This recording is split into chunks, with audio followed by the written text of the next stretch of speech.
tila pinasok na ni Lucifer.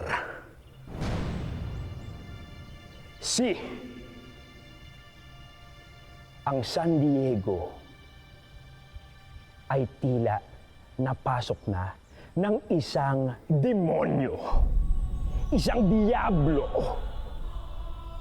na may maitim na balak na iligaw at lasunin ang isipan ng inyong mga anak at palabasin na ako ay masamang nilalang.